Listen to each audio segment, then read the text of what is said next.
Fala pessoal, aqui é o Will do Concurseiro 01 e nos próximos momentos você vai ver uma aula muito importante sobre o conteúdo da prova da segunda fase do CP100. Nessa fase, você sabe, né? É cobrado assuntos específicos da sua engenharia. A gente tirou ela do nosso preparatório e se você quer que mais aulas assim sejam disponibilizadas de graça no YouTube, é muito importante que você clique aqui no botão de curtir para que a gente entenda que esse vídeo é relevante para você, assim nos motiva a trazer mais aulas assim. Também se inscreve no nosso canal e ativa o sininho para saber quando outros vídeos assim forem postados. E depois dá uma olhada aqui embaixo no link da descrição que a gente tem um material para você já ir se preparando para esse concurso, com provas anteriores, um cronograma de estudos que vão te ajudar muito na sua preparação. Então aguarda a vinheta que a aula já está começando.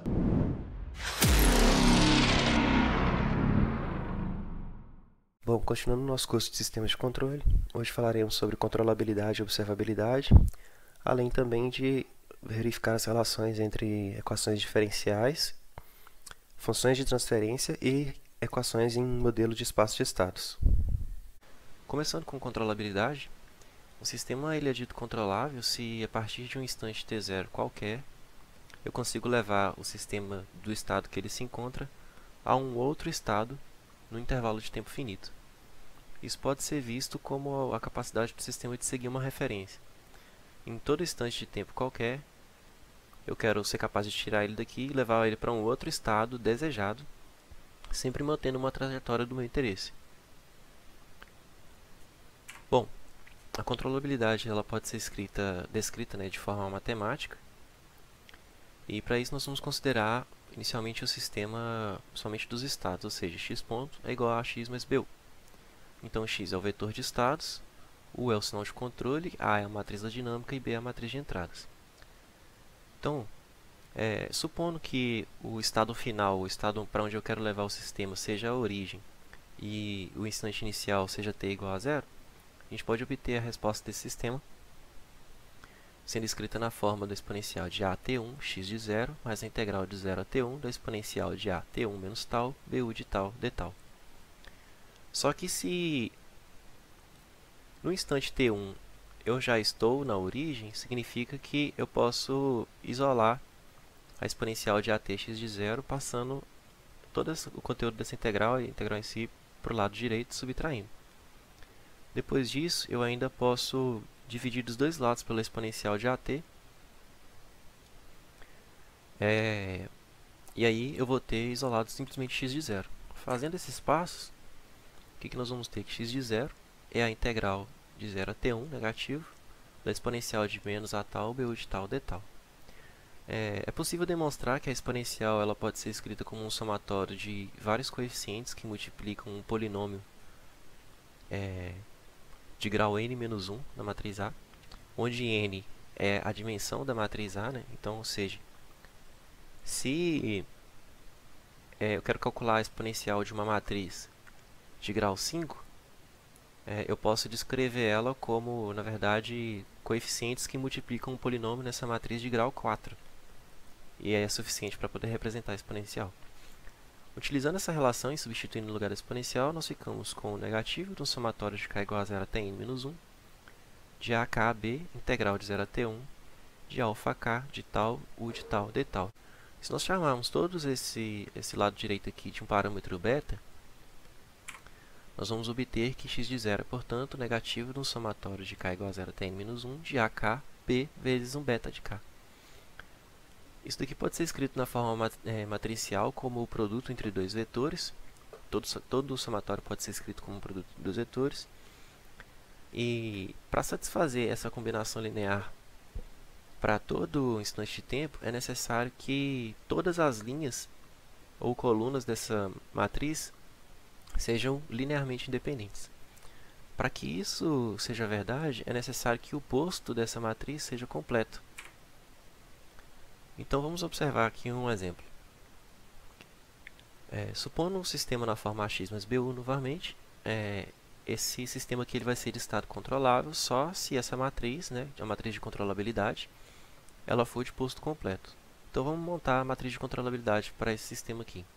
Como ele é de grau 2, só vai ter dois termos, sendo o primeiro o próprio vetor b, que está aqui, e o segundo, a segunda coluna, ela é dada pelo produto entre a matriz A e a B. Então aqui nós vamos ter o 1 mais 0, que dá 1, e no termo de baixo nós vamos ter 0 menos 0, que é 0.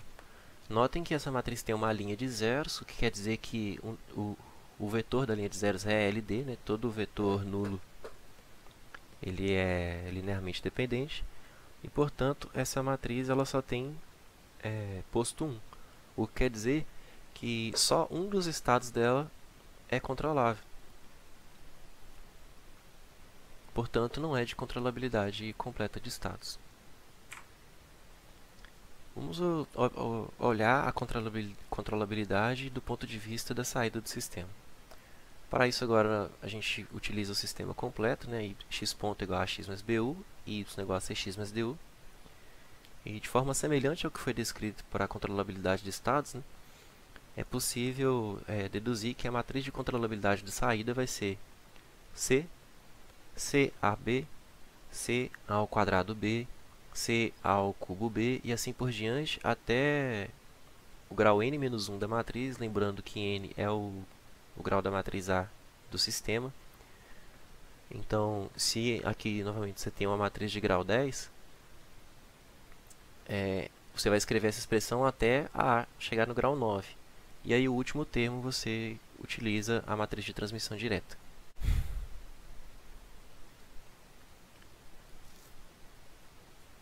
Bom, mais um conceito a ser adicionado é a estabilizabilidade.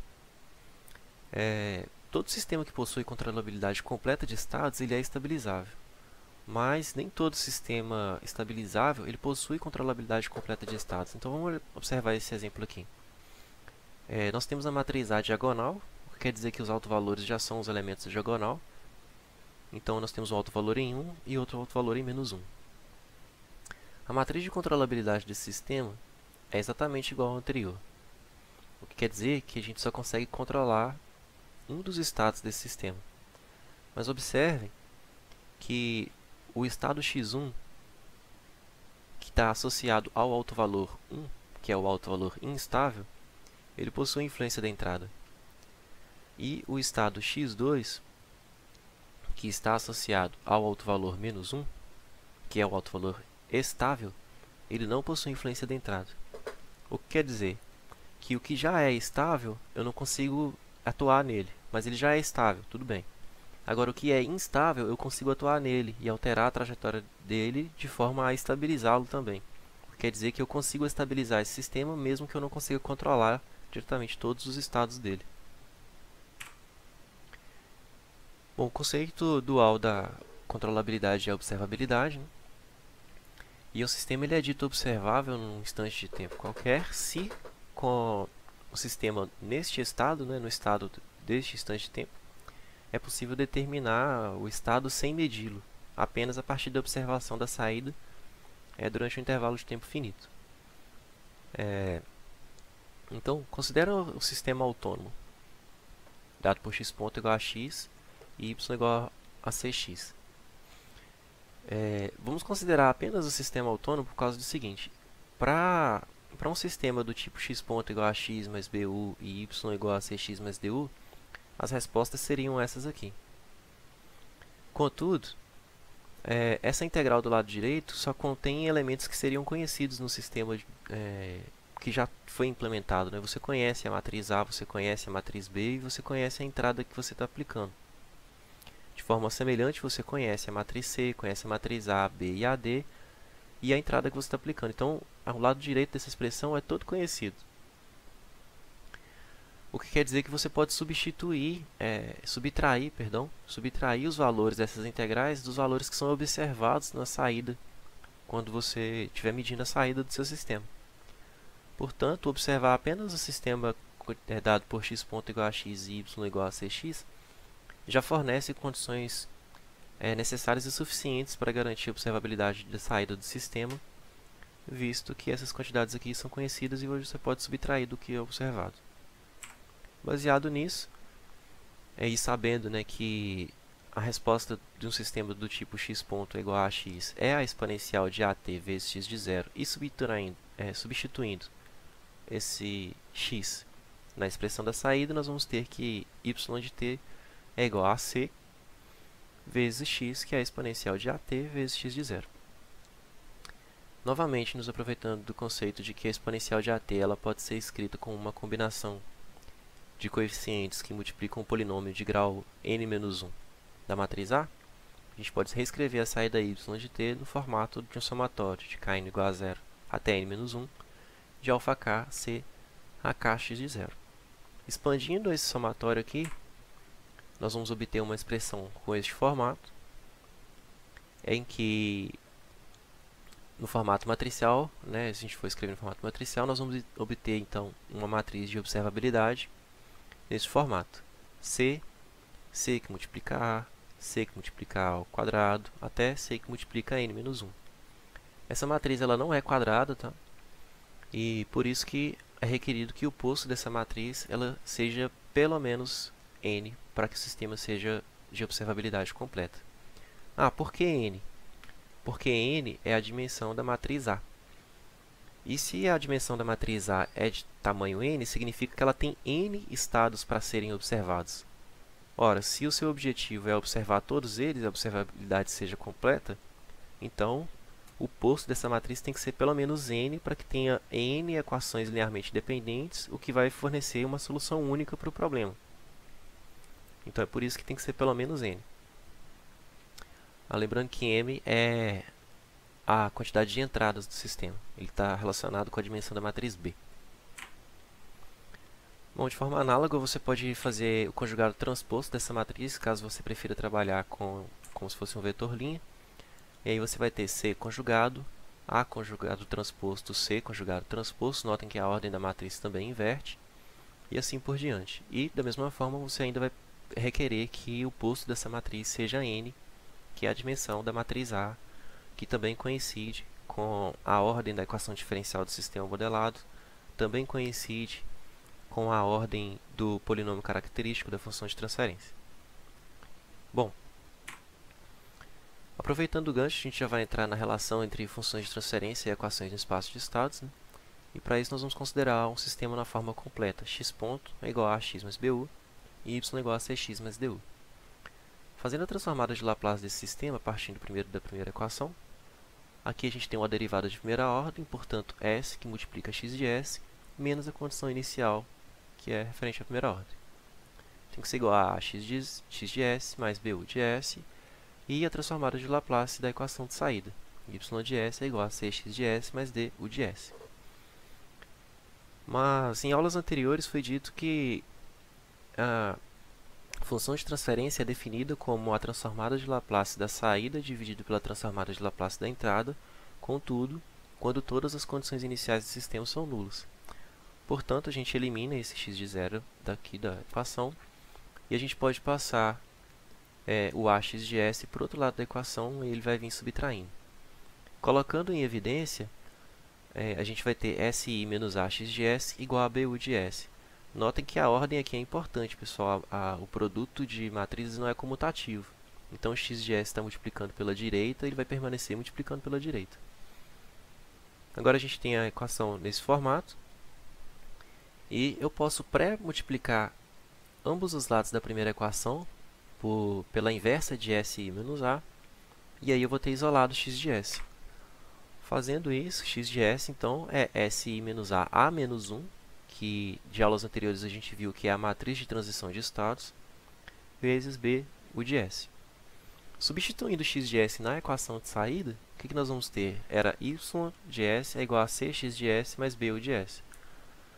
Substituindo, então, cx de s, que vai ficar a matriz de transição de estados, vezes bu de s, agora mais du de s. Aqui a gente observa que a gente pode colocar a entrada de controle em evidência. Fazendo isso, nós obtemos essa expressão. E, como a gente tem que a relação entre saída e entrada é a função de transferência, portanto, a função de transferência h ela pode ser escrita como c vezes a matriz de transição de estados, p mais d. Notem que a matriz de transição de estados, ela é 1 sobre o determinante, né, de SI menos A, que multiplica a cofatorada de SI menos A transposta. O fato de aparecer 1 sobre o determinante de SI menos A nos indica que os autovalores da matriz A são os polos da função de transferência do sistema. Observem que SI menos A igual a zero é exatamente a expressão utilizada para calcular os autovalores da matriz A. E notem ainda que os coeficientes do denominador da função de transferência são os coeficientes da equação diferencial. Portanto, os autovalores da matriz A são iguais às raízes do polinômio característico da equação diferencial e também são iguais aos polos da função de transferência de malha fechada. Com isso, a gente tem 3 caminhos diferentes para poder estar encontrando as raízes dominantes do sistema. Vamos fazer agora um exercício para fixar esses conceitos. Encontro vocês na tela já já. Bom, considere o sistema dado por x ponto é igual a matriz A vezes o x, mais a matriz B vezes a entrada U, faltou colocar o U aqui, e y é igual a matriz C vezes a x. Avalie a controlabilidade e a observabilidade desse sistema. Obtenha a função de transferência do sistema e determine o erro em regime permanente parentário integral para o sistema em malha fechada com realimentação unitária. Bom, a parte de controlabilidade e observabilidade está se tratando de malha aberta, mas observando aqui a estrutura que se encontra o modelo em espaço de estados, nós já temos aqui que o sistema se encontra na forma canônica controlável, né? Então aqui a gente já tem alguns coeficientes da função de transferência. E se o sistema foi descrito na forma canônica controlável, então significa que ele é de estado completamente controlável. E a gente pode demonstrar isso aqui da seguinte forma. Vamos escrever a matriz de controlabilidade. Como o sistema é de ordem 2, então ela vai ser B e AB. Isso é o quê? O B é 0 e 1. E A vezes B, vamos ver. 0 vezes 0, 0. 1 vezes 1, 1. E o segundo, menos 3 vezes 0 a 0, menos 4 vezes 1 a menos 4. Notem que essa matriz aqui é LI. Nenhuma linha ou coluna é múltipla uma da outra. Então, essa matriz aqui ela tem posto completo. Posto completo. Portanto, o sistema ele é dito controlável. Analisando agora a observabilidade, nós vamos ter C e CA. A matriz C é 10 e 0. Agora vamos ver C vezes A. 10 vezes 0, 0. 0 vezes menos 3, 0. 10 vezes 1, 10. 0 vezes menos 4, 0. Portanto, 10. Que também é uma matriz de posto completo.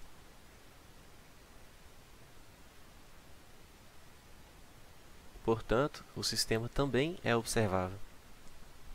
O próximo passo ele pede para obter a função de transferência do sistema e determinar o erro em regime permanente. Vamos obter primeiro a função de transferência. Como o sistema se encontra na forma canônica controlável, então a matriz C ela representa para a gente os coeficientes do numerador. Ou seja, é 10 mais 0S dividido por, aqui agora nós temos os coeficientes do denominador. S ao quadrado, porque é de segunda ordem, mais 4S, mais 3. Ou seja, H de S é igual a 10 dividido por S ao quadrado, mais 4S, mais 3. Obter a função de transferência do sistema também é uma forma de verificar se ele é de estado completamente controlável e se ele é observável, porque sistemas que não são de estado completamente controlável ou observáveis acontece? Ocorrem cancelamentos de polos e zeros. Então, se em algum momento você escrever uma equação, uma função de transferência, e houver cancelamentos de polos, por exemplo, se obteve 10 menos s dividido por 10 menos s, que multiplica s mais 3. Essa função de transferência aqui, ela é, na verdade, equivalente a 1 dividido por s mais 3. E esse cancelamento aqui indica que algum dos estados do sistema não serão controláveis ou não serão observáveis, dependendo da forma como estiver estruturado o seu modelo. Bom, então era uma outra forma de resolver. Agora que a gente já tem a função de transferência, vamos verificar o erro em regime permanente. De novo, né, a gente pode estar desenhando aqui o diagrama de blocos do sistema. Aqui estaria a saída, uma realimentação unitária, mais menos. Aqui estaria o sinal de erro. Então, o meu erro, ele é entrada menos saída. Só que y também é o erro vezes h. Então, o meu erro é igual a entrada menos o erro vezes a função de transferência. O que quer dizer que eu posso colocar o erro em evidência do lado direito da equação e isolar ele.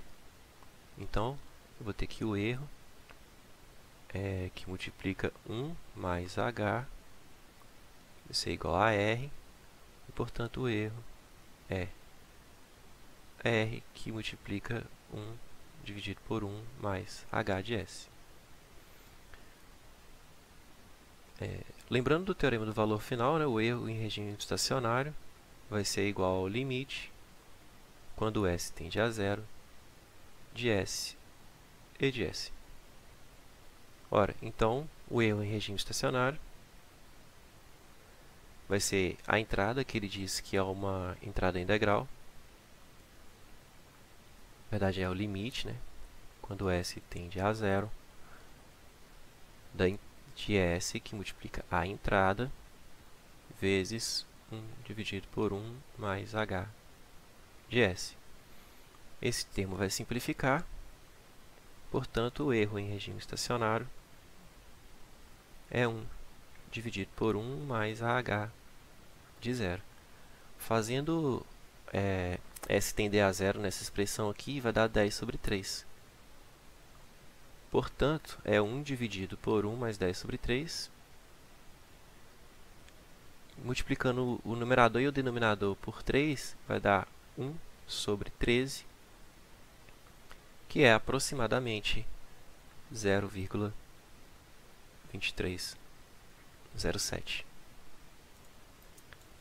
Com algum preparo, eu trouxe aqui embaixo uma figura que representa a resposta integral para aquele sistema ali, e a gente observa que em regime permanente ele atingiu 0,769, que é exatamente o complemento do erro aqui, ou seja, o que faltava para poder chegar na unidade. Quer dizer que os nossos cálculos estão todos coerentes. É isso, pessoal. Até a próxima aula. E aí, curtiu? Não esquece de se inscrever no nosso canal para ser notificado de mais vídeos como esse, hein? E se ficou com alguma dúvida, comenta aqui embaixo que a gente vai ter o maior prazer de te responder. É isso aí e até mais!